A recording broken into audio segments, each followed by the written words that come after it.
Disclaimer.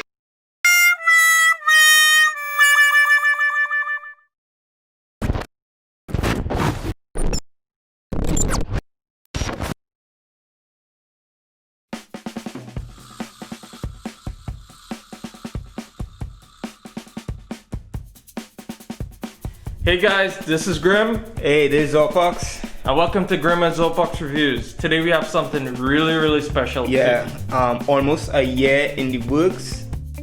Before we start everything, they do a little story time. Okay, cool. Alright, so how this project came about, I recently, well not recently, almost a year ago, I purchased all the Neca 7-inch movie Ninja Turtles. So me and the guys were just sitting down at night watching YouTube videos, and I was like, how would you guys feel to do a turtle van for these guys?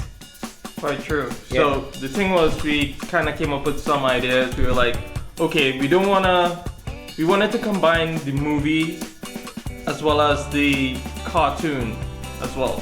So the thing was is that we wanted to be practical, but we also wanted to be, you know, to have it to look very similar to as it did in the cartoon itself, because And how it would look in the real world. yeah.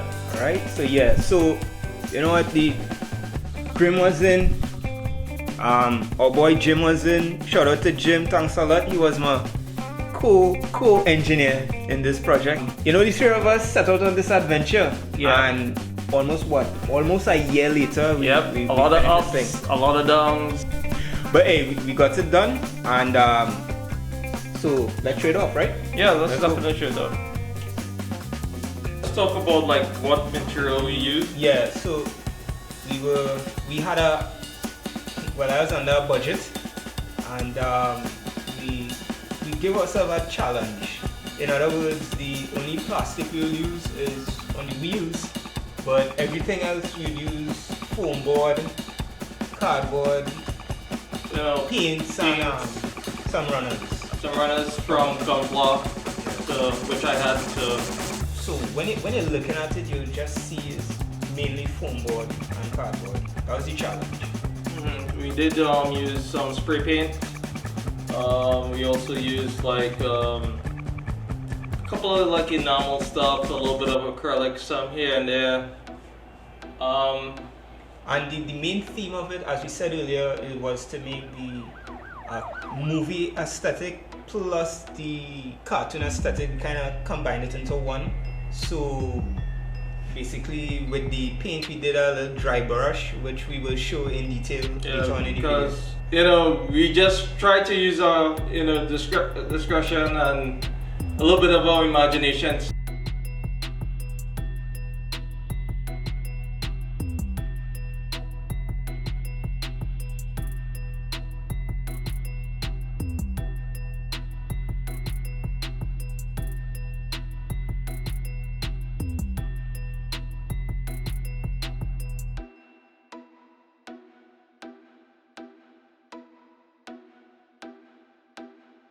We used a little bit of dry brushing and like, To give it that dingy look. yeah. So for instance, if you notice, we have some little scuff marks, like, you know, like where you'd think that somebody would probably step and stuff like that. Probably like where they would hold the handles and like probably, you know, maybe touch here, you know, thing. And not only that, they live in a sewer, so there's gonna be grime. So and this is a vehicle that's being used. So Yeah, and besides, we had the idea that, you know, Donnie got this exactly, parts from a junkyard. So we kept everything rough. yeah, so if you notice here, we have some little scuff marks here, like maybe some bad welding and stuff like that, because maybe, you know, Donnie's now learning to weld or stuff like that.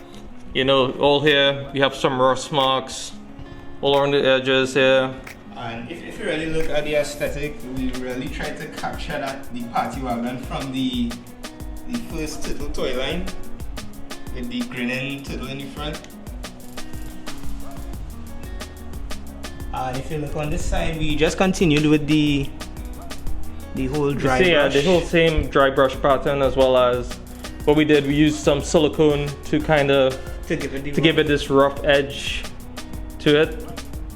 And yeah, and Yeah. back here And same thing, we wanted to make the doors a little bit like, again, it's been put together by somebody, and probably he's the only one that probably put it together himself. So we wanted to create that effort of him just throwing together something, trying to piece together like a van, or to, you know, again. Other than that, we are really satisfied with how it came out. Yeah, but we also did use a little bit of clear. This is actually like a glass behind here, but what we did, we used some Tamiya clear and we hand brushed it to give it a look like this was a piece of glass that was already tinted. It was already more like a transparent. Yeah, it's a transparent plastic over like some transparent paint. Well, some transparent paint over plastic. So, but what we did, I painted it, hand painted it in. So, if you notice, it looks like if it's a dingy sort of, you know, tint. So, like I said, it looks like he picked that up from somewhere. Came down to the wheels, like I said, we just like used dry brush on it to kind of give it a little bit of a dirty, cringy look, like it's being used. Alright, and also in the front, we also use the clear packaging, the transparent packaging, so it will give it the illusion of glass. The doors could open, you'll see the detail inside. Alright, we use cardboard for inside. The other door could open on this side too. Yeah, what we also did was we did a couple of printouts with some, you know, computer diagrams and like, you know, the gear lever and stuff like that. So we made an actual entertainment system for the turtle van as well, so which we just printed out some stuff. This is Mikey sitting in the driver's seat, so they could fit comfortably enough inside. Yeah, we don't have to worry about like paint scratching or any kind of stuff like that with the figure. So what we did, we incorporated some side mirrors. What we did, we used some aluminum foil to create that mirror effect. And we also did use some plot plating to create the actual frame of the mirror. The turrets at the top is mainly made out of cardboard. It also has some articulation to it, so it's on a hinge, so you can move up and down. Right, the hinge was made from, believe it or not, matchsticks. Right, we said we're not gonna use any plastic at all where we don't have to. Is you know, our little challenge. You could talk about the straw, Grim. Yeah, so like I said, this straw here, we had basically what we did, we used some Cat 6 cable, and what we did, we just ran it through the straw, and it's painted in a Tamiya clear green with a little bit of yellow.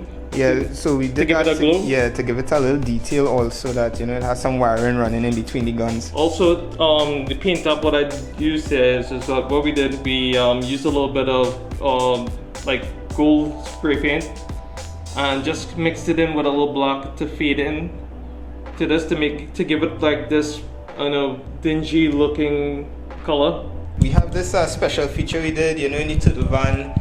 The back could open up and they use a trampoline like to spring up. To spring out, yeah. Yeah, that was like so cool. So we did that in the back here. So, you know, Grim gonna demonstrate how we're gonna open it. So first, we did this railing mechanism, so we could pull it out, and then we could open the top. Now it gives them a little problems because we fastened it with Velcro, so it will stay down. Yeah, stay down. So basically this is inside the turtle van that we just saw.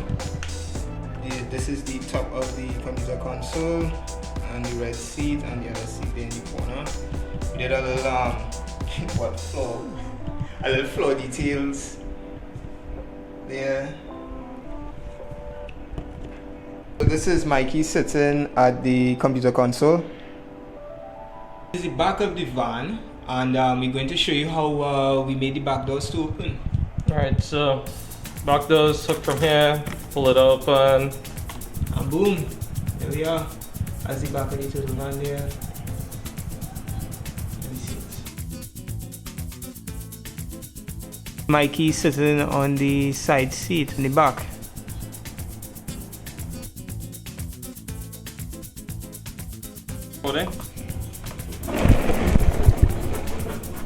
By the way, and the wheels work. Alright guys, so that was the showcase of our turtle van. If you like what you see, please comment, like, subscribe. And please don't forget to check out our Instagram. And if you want, you can check out Gundam Grim as well. That's Gundam_Grim. So, peace out guys, and take care. Yeah, we'll see you guys on the next one.